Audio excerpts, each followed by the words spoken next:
한번 인사하겠습니다. 당신은 하나님의 자녀입니다. 한 번 더 인사할 때 예수님이 진짜 복입니다. 할렐루야.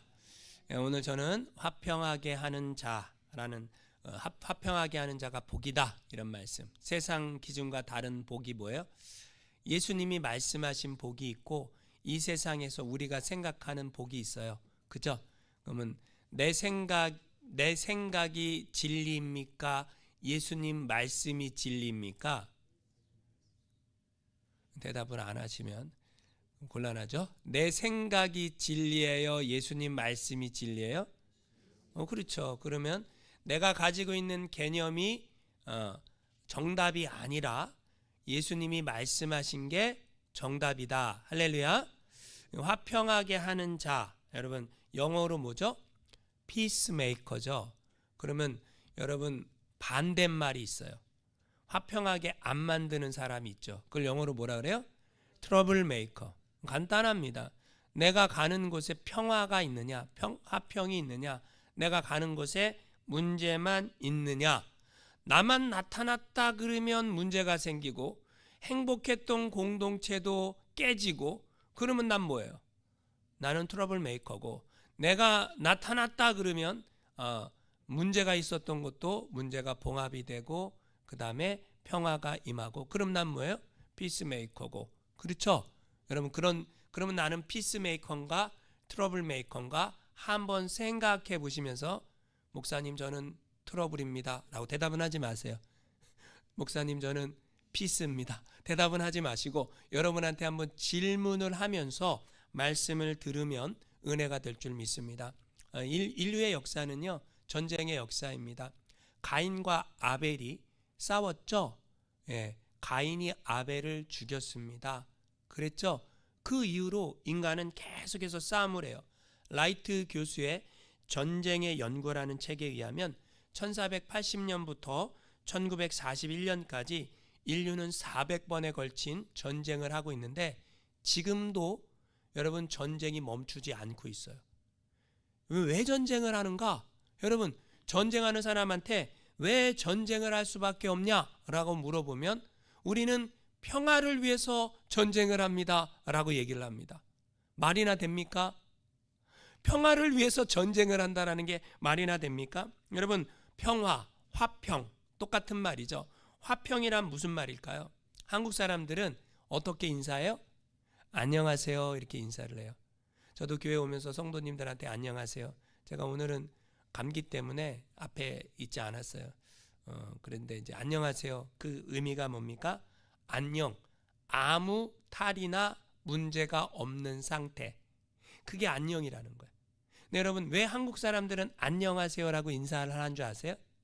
전쟁이 엄청났어요. 5천년 한국의 역사 속에 약 931번의 크고 작은 전쟁이 있었다고 합니다. 우리는요 전쟁이 어디서 일어나요?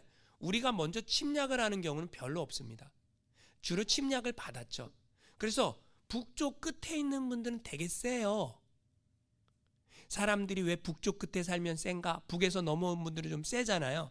셀 수밖에 없어. 왜냐하면 전쟁을 해야 돼. 누가 쳐들어옵니까? 북쪽에서 쳐들어오는 쳐들어오는 사람들을 누구라 그래요? 오랑캐라 그러죠. 근데 여러분 북쪽만 센 게 아니야. 저 밑에 남쪽에 가면요, 남쪽에 끝에 사시는 분들도요, 경상도든 전라도든 끝에 사시는 분들 좀 세. 억양도 막 세. 좀 부담스럽죠? 왜 셉니까? 거기도 침략을 계속 받아요. 누가 쳐들어옵니까? 그 쳐들어오는 인간들을 우리는 외놈이라고 말합니다. 외놈이라고 말합니다. 그래서 한국 사람들은 오랑캐하고 외놈의 침략을 너무 많이 받아갖고, 오랑캐는 중국 니은 오 미음이고 외놈은 일본 니은 오 미음입니다. 무슨 말인지 다 알아들으셨을 거라고 생각을 해요. 그래서 여러분 아니 밤에 몰래 와갖고 침략을 하는 거예요. 그러면 사람들이 죽어나가고 어려움을 당하니까 밤새 안녕하셨어요? 밤새 무탈하셨어요? 밤새 괜찮으셨어요? 이게 인사였다라는 거죠. 안녕을 영어로 말하면 뭐예요? 피스입니다. 이걸 히브리어로 말하면 뭐라 그럽니까? 샬롬입니다. 샬롬. 샬롬이라고 이스라엘 사람들은 인사를 하죠. 샬롬이라는 게 뭐냐면 당신에게 좋은 일만 있기를 원합니다. 샬롬, 평강이 있기를 원합니다. 은혜가 있기를 원합니다. 헬라어로 보면 에이레네라는 단어인데 이게 무슨 뜻이냐면 바울이요, 성도들에게 편지를 쓰면서 인사할 때 그리스도 예수의 은혜와 평강이 너희 무리에게 있을지어다 그러잖아요. 평강이 있을지어다. 그 샬롬, 그 은혜가 있기를 원한다. 왜냐하면 참 평강이 없는 시대에 살고 있기 때문에. 여러분, 오늘날도 우리가 어떤 시대에 살고 있어요? 미국이요, 대통령이 바뀌었더니 많은 사람들이 지금 평강이 사라졌어. 여러분, 여기에 평강이 사라졌어요. 한국은 지금 싸우느라고 평강이 사라졌어. 진짜 평강, 샬롬, 안녕을 이야기하는 시대에 우리가 살고 있다라는 거죠. 그럼 여러분, 우리는 누구하고 화평해야 할까요? 여러분, 중요한 겁니다. 자, 성경에서 화평케 하는 자를 얘기하는데 나는 누구하고 화평해야 되는가? 먼저는 하나님과 화평해야 합니다. 하나님, 그러면 여러분 막 느껴져요. 하나님을 향한 그 사랑의 마음이 내 마음 안에서 퐁퐁퐁 쏟아나갔고, 하나님 그러면 친밀해요. 아니면 하나님 그러면 괜히 부담스럽고, 그분 뭐 해주는 거 없이 괜히 나한테 그냥 요구하는 것만 많고 막 그렇게 생각이 들면서 하나님 그러면 아저씨같이 느껴지고, 하나님 그러면 따뜻함이 하나도 안 느껴져요? 여러분은 하나님 그러면 막 가깝게 느껴지고 사랑스럽고 막 그래요? 아니면 그렇지 않아요? 그렇지 않다면 내가 문제가 있는 거죠. 성경은 하나님과 화평하라라고 얘기하죠. 근데 왜 하나님과 화평하지 못합니까? 하나님과 화평하지 못한 이유는 간단합니다. 하나님과 우리 사이에 뭐가 있다라는 거예요? 죄가 가로막고 있다, 그 얘기예요. 그러니까 내가 죄가 많으면 하나님이 가깝게 느껴지지 않아요. 내가 죄가 가득하고 있으면 하나님 그러면 엄마 아빠를 부를 때처럼 아빠 아버지 그러면 여러분 좋아요? 엄마 그러면 좋아요? 그러면 내가 엄마 아버지를 부를 때 친밀함이 느껴져야 정상인데, 아버지 그러면 막 이가 갈려요? 엄마 그러면 화가 막 치밀어요? 그럼 곤란한 거 아닙니까? 하나님 그러는데 내 안에 하나님을 향한 사랑이 퐁퐁퐁 쏟아나야 그게 정상이라는 거예요. 그렇지 않다면 나는 지금 하나님하고 화평하지 않는 거예요. 근데 여러분, 하나님하고 어떻게 화평할 수 있습니까? 어느 신학자가 예수님의 십자가를 이렇게 표현했습니다. 예수님이 한 손을 인간의 손을 잡고요, 한 손을 하나님의 손을 잡고요, 하나님께 이렇게 얘기하는 거예요. 하나님, 당신이 사랑하는 당신의 자녀가 여기 있습니다. 이 인간을 향해서 예수님이 이렇게 말씀하시는 거예요. 너를 그렇게 사랑하는 너의 진짜 아버지 하나님이 여기 있다. 십자가가 뭐냐? 하나님과 인간의 그 끊어진 다리를 연결하는 거예요. 예수님이 십자가에 피 흘리시면서 하나님과 우리와의 깨어진 관계를 연결하는, 그래서 예수 그리스도의 십자가 보혈의 은혜가 아니고는 어떤 인간도 하나님 앞에 나아갈 수가 없다라는 거예요. 그 십자가 은혜와 사랑을 깨달은 사람들, 그 사람들이 하나님과 화평하는 거예요. 그래서 로마서 5장 1절엔 이렇게 말하고 있어요. 한번 읽어보겠습니다. 그러므로 우리가 믿음으로 의롭다 하심을 얻었은즉 우리 주 예수 그리스도로 말미암아 하나님으로 더불어 화평을 누리자. 누구 때문에 하나님과 화평하게 됐다라는 거예요? 예수님의 십자가 보혈의 은혜로 화평하게 됐다. 여러분, 우리는 주일마다 제가 회개 기도를 시켜요. 참회 기도를 시킵니다. 제가 지난주에도 얘기했죠. 난 가만히 있으면 깨끗해집니까? 아니요, 우리 육체가 가만히 있으면 더러워지듯이 우리의 영혼도 가만히 있으면 깨끗해지는 게 아니라 하나님의 말씀을 채워야 돼요.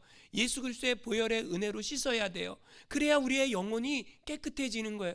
하나님과의 관계가 친밀해지는 거예요. 이 하나님과 화평을 누리는 신앙생활을 해야 된다라는 거죠.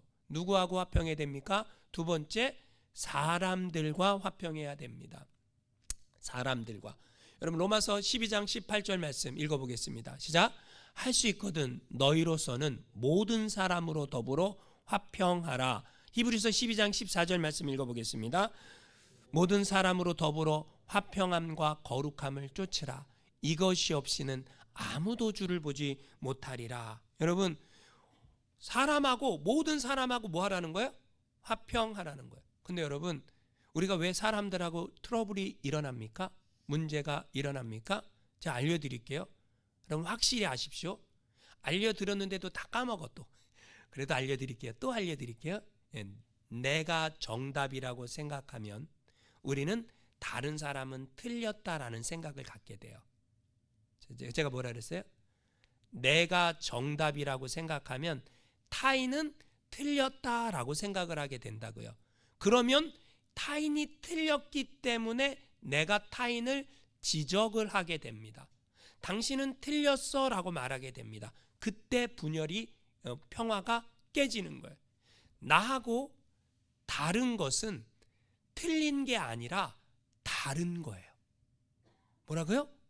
나하고 다른 것은 틀린 게 아니라 다른 거다. 여러분 그러기 때문에 그러면 어떻게 됩니까? 내가 기준이 되면 안 돼요. 말씀이 기준이 돼야 돼요. 타인은 나와 다르다. 여러분 이걸 제일 많이 느끼는 때가 언제예요? 가정에서죠.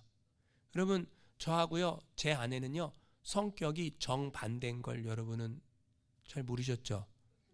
완전 정반대예요. 한 가지만 똑같아요.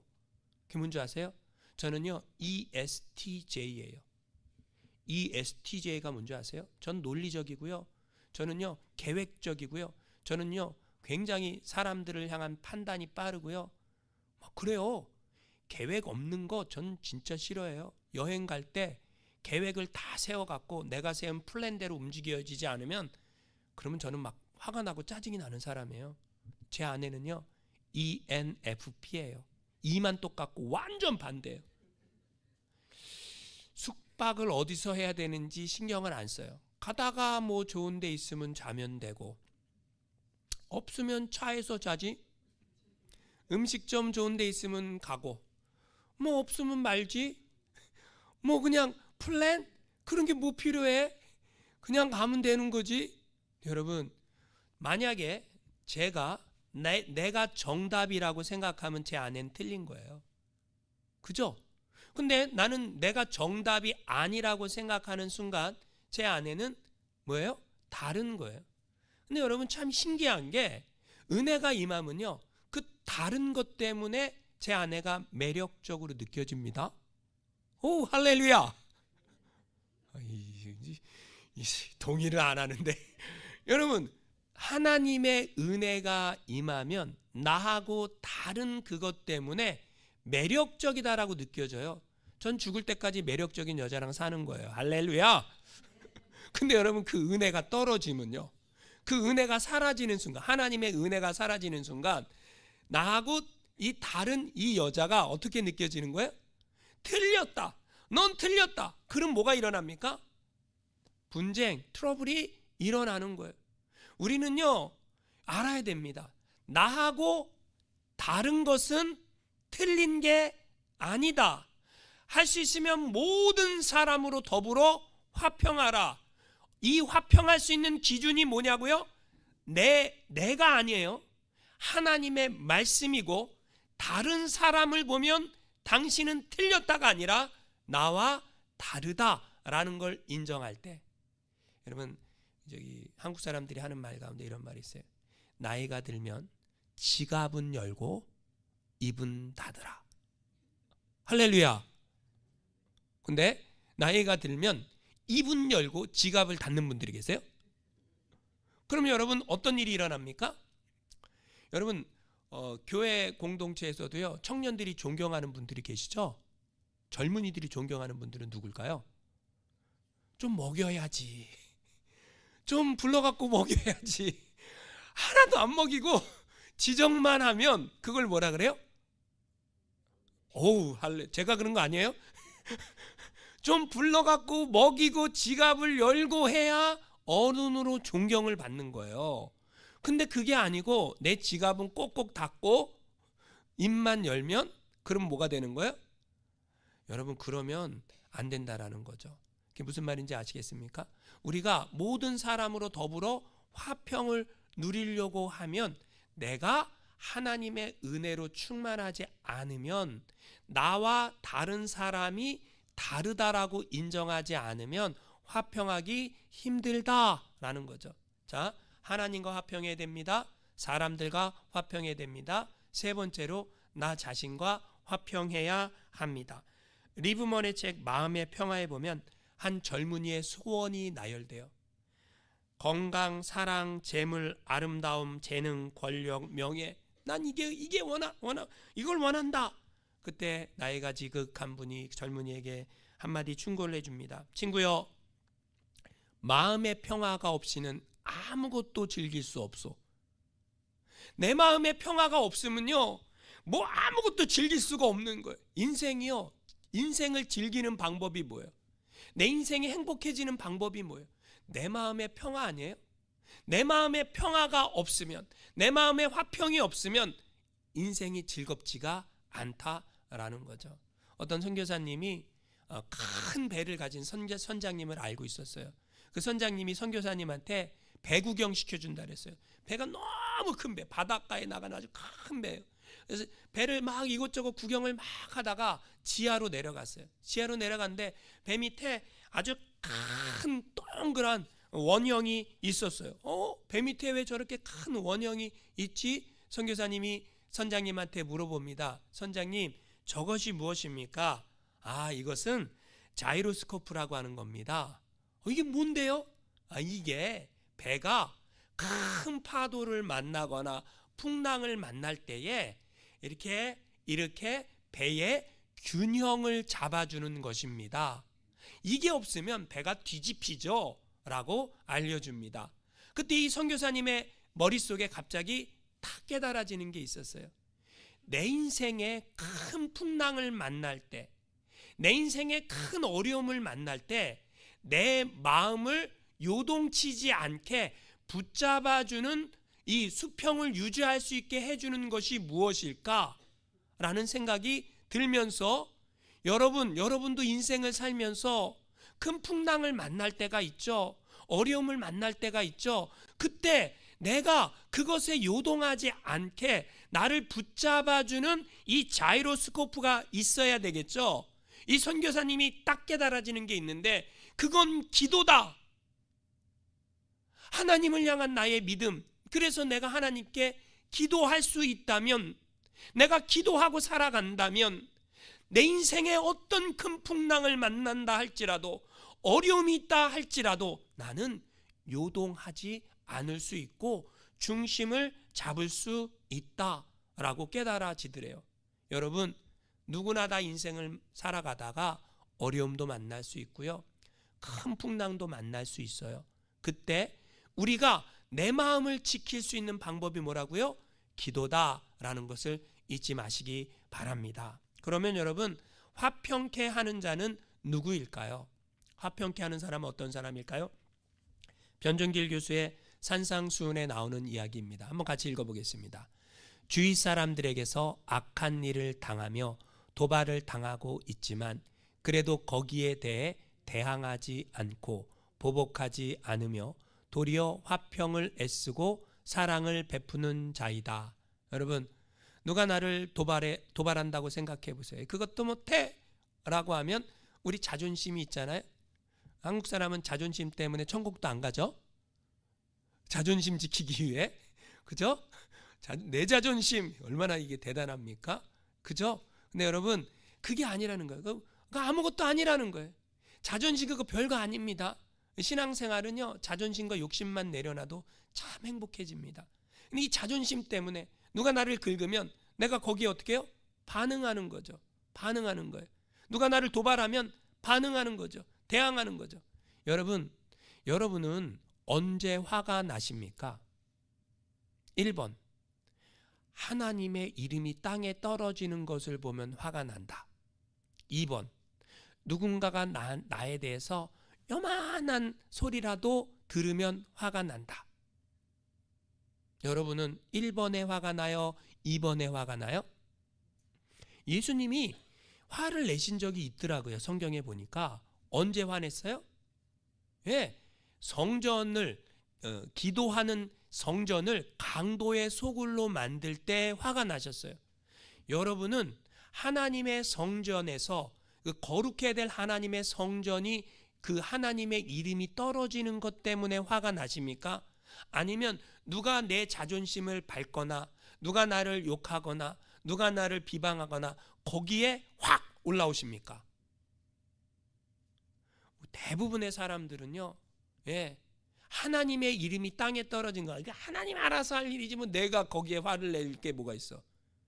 우리 신앙이 성장하면요, 하나님의 이름이 땅에 떨어지는 것 때문에 화가 나요.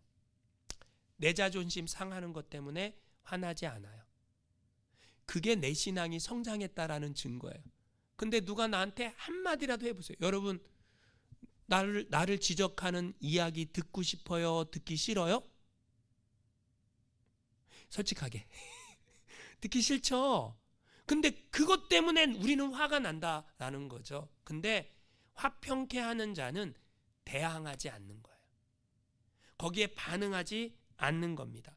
그래서 그리스도인들은요, 평화, 화평을 만드는 사람이 돼야 합니다. 여러분, 갈라디아서 5장 말씀해 보니까 육체의 일이 있다 그래요. 예수 믿는다고 육체의 일 행해요, 안 행해요? 육체의 일은 분명하니 곧 음행과 더러운 것과 호색과 우상숭배와 주술과 원수 맺는 것, 시기, 분냄, 당짓는 것, 분열하는 것. 그 육체의 일은 분명하다라는 거예요. 근데 그런 일을 인간이 하고 살아간다라는 거예요. 그런데 여러분, 이 사도 바울이 이 갈라디아서 5장 21절에 결정적인 얘기를 합니다. 육체의 일을 행하고 살아가는 사람들은 하나님의 나라를 유업으로 받지 못하리라 그래요. 오, 뭐라고요? 제가 지금 뭐라 그랬어요? 하나님의 나라를 유업으로 받지 못하리라. 이거 좋게 표현해서 그런 거지. 여러분 좀 세게 표현하면 뭐예요? 천국 못 간다. 천국 못 가면 어디 가요? 지옥 간다. 육체의 일을 행하는 사람들은 하나님의 나라를 유업으로 못 받는다. 그러면 성령의 사람들, 하나님의 사람들은 열매가 있다. 여러분, 뭐라 그랬어요? 제가 지금 성령의 사람, 하나님의 사람은 열매가 있는데 성령의 몇 가지 열매일까요? 9가지. 어떻게 하셨어요? 예, 9가지 말씀해 주세요. 사랑과 희락과 화평과 오래 참음, 자비, 양선, 충성, 온유, 절제. 자, 이제 제가 시범 보였으니까 이제 여러분 차례. 자, 뭐라고요? 희락과 화평과 오래 참음, 자비, 양선, 충성, 온유, 절제. 할렐루야. 어우, 대단하십니다. 대단한 분들이 계세요. 여러분, 성령의 열매 중에 화평이 있어요. 육체의 일이 있고요, 성령의 일이 있다라는 거예요. 근데 하나님의 사람들은 화평을 만드는 사람들이에요. 여러분, 누가 교회 공동체의 화평을 깹니까? 알려드릴게요. 이간질하는 사람이에요. 이간질이 뭐예요? 말 옮기는 거예요. 말 옮기는데 어떤 말 옮겨요? 여러분, 좋은 말이 10개가 있으면요, 사람들은 1개밖에 안 옮겨요. 근데요, 나쁜 말이 10개 있으면 사람들은요 9개, 10개 다 옮겨요. 좋은 말만 옮기세요. 나쁜 말 옮기지 마세요. 교회 공동체의 화평을 누가 깹니까? 나쁜 말 옮겨서 깨지는 거예요. 나는 좋은 말을 옮기고 있습니까? 나쁜 말을 옮기고 있습니까? 여러분, 그리스도인들은 평화를 만드는 사람들이에요. 여러분, 그 평화를 어떻게 만들어요? 적극적으로 만드는 사람들이에요. 적극적으로. 여러분, 내가 적극적으로 평화를 만드는가? 나만 나타나면 평화가 깨지고 내 고집 부리고 내 주장해갖고 그냥 분위기 쎄해지고 그렇게 만드는가 한번 생각해 보라라는 거죠. 그럼 여러분 어떻게 화목한 자가 될 수 있을까요? 어떻게 화평을 만드는 사람이 될 수 있을까요? 화목해 하는 사람이 될 수 있을까요? 여러분 내 안에 그리스도 예수의 십자가 은혜와 사랑이 있어야 돼요. 제가 설교를 이렇게 한다고 해서 여러분이 변할까? 라고 제가 변할 거라고 제가 믿고 설교할 것 같아요? 안 믿고 설교할 것 같아요? 믿음이 좋으시군요. 그럼 우리 목사님은 우리가 변하지 않을 걸 믿고 설교한단 말인가? 저는요, 인간을 변화시키는 것은 인간의 말이 아니라고 생각해요. 인간을 변화시키는 것은 하나님의 은혜가 임해야 돼요. 그러니까 이걸 다른 표현으로 나의 하나님이 있어야 인간은 변화돼요. 목사는요, 하나님을 많이 경험한 사람이에요. 아세요? 그러니까 성직자가 된다라는 것은, 이런 표현을 해서 좀 죄송하긴 한데, 무당도 학습 무당이 있고 강심 무당이 있어요. 아세요? 목사도요, 공부해서 목사가 된 사람이 있고요, 하나님을 경험해서 목사가 된 사람이 있어요. 차이가 있어요. 굉장한 차이가 있습니다. 학습 무당은 작두를 탈 수가 없습니다. 무슨 말인지 아세요? 예. 성령 받지 않은 목사는 하나님의 말씀이 진짜 말하고 싶은 게 뭔지 깨달을 수 없고요. 하나님을 경험하지 않은 목사는 자기가 믿지 못하기 때문에 그 말을 전할 수가 없어요. 근데 성령 받은 목사는요, 자기가 믿기 때문에 그렇게 살려고 하고요. 성령 받은 목사는요, 그렇게 하나님의 말씀을 확신 있게 전할 수 있는 거예요. 그럼 여러분이 성령 받은 사람이면 우리 목사가 학습 목사인지 성령 받은 목사인지 여러분이 알아요. 여러분이 성령 받은 사람이면 안다고요. 여러분이 성령 받지 않으면 우리 목사가 진짜인지 가짜인지 여러분은 알 수가 없어요. 제가 지금 무슨 얘기를 하고 있어요? 여러분이 만난 하나님이 없다면 여러분은 변화되지 않습니다. 그냥 내 생각, 가치관, 그 사상 속에 계속해서 살다가 그리고 결국은 죽을 거예요. 나는 천국 가봐야 알죠. 아세요? 근데 여러분이 성령 받으면, 내가 만난 하나님이 있으면 제가 변해라 라고 말하지 않아도 변하고 싶어요. 이상한 겁니다, 이게. 왜냐? 내가 경험했으니까. 내가 그렇게 경험했으니까. 그러니까 여러분이 성령을 받으면 여러분이 제가 변해라 마라 할 필요가 없어. 그냥 여러분이 변하고 싶어. 성령의 열매를 맺고 싶어. 선하고 아름답고 하나님의 뜻대로 살고 싶어. 하나님의 영광을 위해 살고 싶어. 그게 성령 받은 사람들의 특징이라는 거예요. 성령 안 받으면 제가 무슨 얘기를 해도 목사님이 그렇게 말하든 말든 나하고 무슨 상관이야. 여러분, 목사가요, 목회를 하고 말씀을 전한다는 게 뭔지 아십니까? 원고에 없는 얘기인데, 제가 지난 주 중에 트럼프 대통령 귀를 총으로 맞추기를 3개월 전에 예언한 목사님이 있어요. 아세요? 트럼프 대통령 귀를 총알을 맞을 거다라고 그 예언한 목사님이 있다니까. 그분이 그저껜가 떴어요. 저 유튜브에 알고리즘으로. 그래서 그분이 얘기를 하는데 내 마음하고 똑같은 거예요. 무슨 말이냐면 그분이 이런 얘기를 합니다. 뭐라고 얘기하냐면, 큰 교회를 봤대요. 환상 가운데 목사님들이 설교를 한대요. 입에 기름이 있대요. 근데 입에 기름이 있는데, 여러분, 입에 기름은 좋은 거 아닙니까? 좋은 의미로 쓰이지 않았어요. 입에 기름이 있다라는 얘기가 뭐냐면, 사람들의 귀를 즐겁게 해주는, 말을 기가 막히게 잘한다라는 거예요. 근데 그 입에 기름이 있는데 조금 있으니까 그 입에서 바퀴벌레가 막 나오더래요. 사람들의 귀를 즐겁게 해주는 메시지를 듣고 사람들은 좋아하더래요. 근데 그 목사님이 환상을 보는데 성도들이 어른인데 다 기저귀를 차고 있더래요. 기저귀를 차갖고 응가를 해갖고 교회 안이 냄새로 진동을 하고 있더래요. 뭐예요? 그리스도의 군사가 없어요. 그리스도를 위해서, 하나님 나라를 위해서 일할 일꾼이 없어요. 교회 안에 그냥 귀를 즐겁게 하는 이야기만을 아멘이라고 반응하는 사람들과 나는 아무것도 안 해, 나는 사랑받기 원해, 나는 사랑받기 위해 태어난 사람이야, 아니 내가 사랑하겠다라는 왜 결단은 못해? 나는 그리스도를 위해서 살겠다라는 결단은 안 하고 맨날 사랑만 받기 원해. 나이가 60이 넘으면 뭐해, 70이 넘으면 뭐해, 나는 사랑받아야 돼, 사랑만 받아야 돼, 나는 섬기지 않아, 나는 용서하지 않아, 나는 사랑하지 않아. 그건 당신이 나한테 해줘야 될 얘기지. 베이비들만 꽉 차 있다라는 거예요, 교회 안에. 그래서 주님이 화가 나셨대요. 구원 못 받는데 그 사람들은 자기들이 구원 받는다라고 착각하고 있더래요. 제가 이런 생각이 들더라고요. 교회가 크고 작고 중요하지 않아요. 진리가 선포되는 거 아닌가, 이게 중요한 거죠.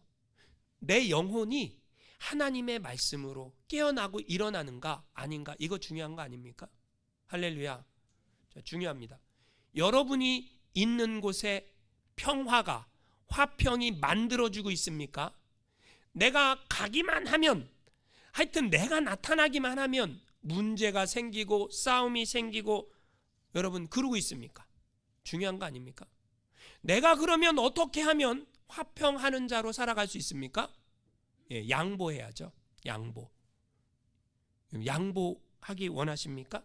아니면 양보 안 하고 내 고집대로 내 이익만 챙기길 원하십니까? 성경에 보면 이삭이라는 사람이 나와요. 이삭이 누구죠? 아브라함의 아들, 백세 얻은 아들. 이삭이요, 우물을 팠어요. 우물이 나와요. 그랬더니 블레셋이 우리 거야 그러는 거예요. 여러분, 그랬더니 이삭이 어떻게 해요? 무슨 소리, 내 거야 그래요? 네, 가죠. 양보해요. 딴 데로 가요. 에색, 그 다음에 신나, 또 우물을 팠어요. 팠더니 뭐예요? 우물이 나와요, 안 나와요? 나와요. 블레셋이 또 왔어요. 와갖고 이거 우리 거야. 그러니까 이삭이 그래, 무슨 소리, 지난번에 뺐더니 이건 못 줘 그래요? 아니요, 니네 가져 그래요.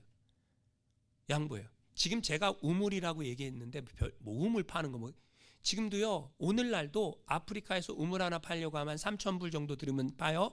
3,000불에서 5,000불은 파요. 우물 하나가 있으면 한 마을이 생깁니다. 그 사람들이 다 먹고 살 수 있어요. 우물 하나에. 4,000년 전의 우물은요, 동네가 생기는 거야. 아주 큰 일인 거예요. 근데 이삭이 2번 양보했잖아요. 그리고 이삭이 또 갔어요. 딴 데서 또 파요. 르호봇. 여러분, 이삭이 우물을 팠는데 우물이 나와요, 안 나와요? 나와요. 블레셋이 깨달았어요. 그때 뭘 깨달아요? 말도 안 되는 거야. 이건 왜 말도 안 돼요? 우리는 우물 파려고 그렇게 애를 썼는데 우물이 안 나와. 근데 이삭은 파기만 하면 나와. 이거는 뭐예요? 이건 하나님이 함께하는 사람이 아니면 불가능한 거야. 그럼 블레셋이 갑자기 두려움이 휩싸였어요. 왜 두려웠어요? 저 사람 건드렸다, 우리 큰일 난다, 건드리지 말자.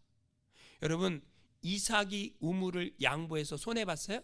성경은요, 이삭이 농사를 지었더니 그 해에 100배나 얻었더라. 할렐루야.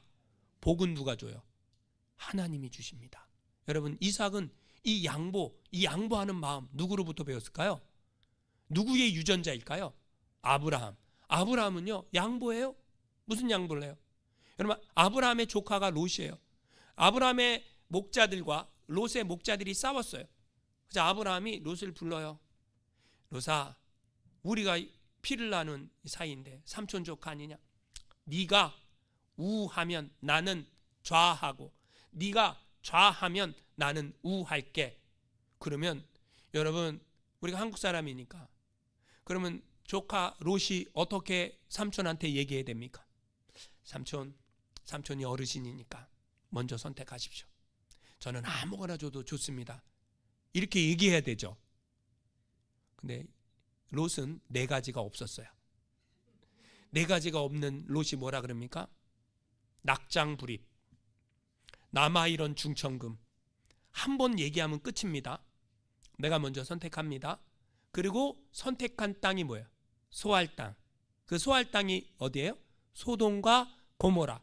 여러분, 롯이 그걸 선택하고 떠난 이후에 하나님이 뭐라 그래요? 아브라함아, 눈을 들어 동서남북을 바라봐라. 보이는 땅끝까지 내가 너희에게 주리라. 할렐루야. 그럼 뭐가 이득이에요? 복은 누가 주십니까? 하나님이 주시는 거예요. 근데 우리는요, 양보하면 내가 손해난다라고 생각하는 거예요. 먼저 사과하세요. 네가 먼저 사과하면 내가 할게. 먼저 사랑하세요. 네가 먼저 사랑하면 내가 사랑할게. 이거 손해나는 거예요. 왜요? 하늘나라에 기록돼 있어. 점수 몇 점으로. 하늘나라. 여러분이 먼저 사과하고, 여러분이 먼저 용서하고, 여러분이 먼저 사랑한다고 표현하고 하늘나라에 100점 써져 있어. 네가 먼저 하면 저는 할게요. 당신이 먼저 하면 내가 할게요. 그러면 몇 점이에요? 마이너스 100점. 내가 먼저 하면 플러스 100점. 여러분, 뭐가 양보하는 게 이득일까요? 손해일까요? 성경은 양보하는 게 여러분 뭐라 그러는 거예요? 이득이다. 알려주고 있다라는 거예요. 만약에 하나님이 우리한테 양보 안 했으면 우리 어떻게 될까요? 하나님이 난 손해 안 볼 거야. 우리 죄값 그대로 치르게 할 거야. 그러면 우리 어떻게 되는 거예요? 하나님이요, 양보했어요. 하나님이 손해봤어요. 하나님이 우리를 구원하기 위해 십자가에 달리셨어요. 그 하나님의 손해로 우리가, 하나님의 양보로 우리가 구원받게 됐다라는 거죠. 삶을 변화시키는 101가지 이야기 중에 나오는 이야기입니다. 어느 날 저녁, 엄마가 저녁을 준비하고 있는데 어린 아들이 엄마한테 와갖고 자기가 쓴 글을 내밀었어요. 이렇게 페이퍼를 한 장 딱 내민 거예요. 거기에 이렇게 써져 있었습니다. 잔디 깎은 값 $5, 방 청소한 값 $1, 엄마 심부름 다녀온 값 50센트, 쓰레기 버린 값 $1, 숙제한 값 $5, 전부 합쳐서 $14 74센트 주세요 라고 청구서를 내밀었어요. 아들이 그냥 기대에 찬 눈으로 엄마가 돈 주기를 그냥 똘망똘망 쳐다보고 있는데 엄마가 아들한테 연필 가져오라 그랬어요. 그리고 그 종이 뒷면에다가 씁니다. 너를 내 뱃속에 10달 동안 데리고 다닌 값 무료. 너가 아플 때 밤새워 간호하고 널 위해 기도한 값 무료. 너가 아플 때 여러 해 동안 힘들어하고 눈물 흘린 값 무료. 너 때문에 불안으로 지샌 수많은 밤들과 너에 대해 끊임없이 염려했던 시간들 무료. 장난감, 음식, 옷, 그리고 심지어 내 코 풀어준 것까지 다 무료. 이것 말고도 너에 대한 내 진정한 사랑 무료. 엄마의 글을 읽고 아들이 눈물을 뚝뚝 흘리더니 엄마한테 말합니다. 엄마 사랑해요. 그리고 아들이 다시 엄마 연필을 뺏어갖고 거기다 적습니다. 전부 다 지불되었음 이라고 적습니다. 여러분, 엄마와 아들과의 관계는요, 계산적일 수가 없습니다. 하나님이 우리를 계산적으로 대하면 큰일 나요. 하나님은 우리를 계산적으로 대하지 않으세요. 자녀로 대하십니다. 할렐루야. 여러분, 우리가 하나님이 양보하시고 손해봐갖고 구원받았다라는 거죠. 그럼 나는 어떻게 살아야 돼요? 나도 양보하고 손해보고 살아야 된다라는 거죠. 그래서 여러분, 결론적으로 무엇입니까? 화평케 하는 자가, 예수님 말씀 뭐라는 거예요? 복이 있다. 어떻게 여김을 받는다라는 거예요? 하나님의 아들이라, 하나님의 딸이다. 이렇게 일컬음을 받게 될 것이다. 여러분, 화평케 하면요, 우리는 하나님의 자녀, 하나님의 아들, 딸이 되는 거예요. 예수님이요, 요한복음 13장 35절에 이렇게 말씀합니다. 한번 읽어보겠습니다. 시작. 너희가 서로 사랑하면 이로써 모든 사람이 너희가 내 제자인 줄 알리라. 여러분, 세상에 있는 사람들이요, 우리 한마음교회에서 신앙생활하는 우리들의 모습을 보고 저 사람들은 왜 저렇게 이해해? 저 사람들은 왜 저렇게 양보해? 저 사람들은 왜 저렇게 사랑해? 저 사람들은 예수님의 가르침대로 살려고 해. 예수님의 가르침대로 사는 게 용서하고 이해하고 사랑하는 거라면 나도 예수 믿고 싶다 라는 모습을 보여주는 게, 그게 뭐라는 거예요? 그게 우리의 모습이 돼야 한다라는 거죠. 여러분, 우리는요, 하나님 나라를 향해 함께 달려가는 공동체예요. 아군한테 총질하지 마세요. 제가 지금 뭐라 그랬어요? 아군한테 총질하는 사람 있습니까? 없습니까? 굳이 얘기 안 해도 됩니다. 굳이 얘기 안 해. 우리는요, 아군입니다. 아군은 함께 가는 사람들입니다. 우리가 보여줄 모습은 뭐예요? 화평케 하는 것. 그것을 세상 사람들이 보면서 우리를 보고 뭐라는 거예요?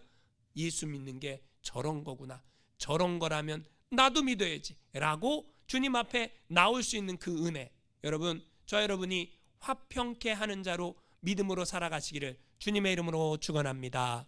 함께 찬양합니다.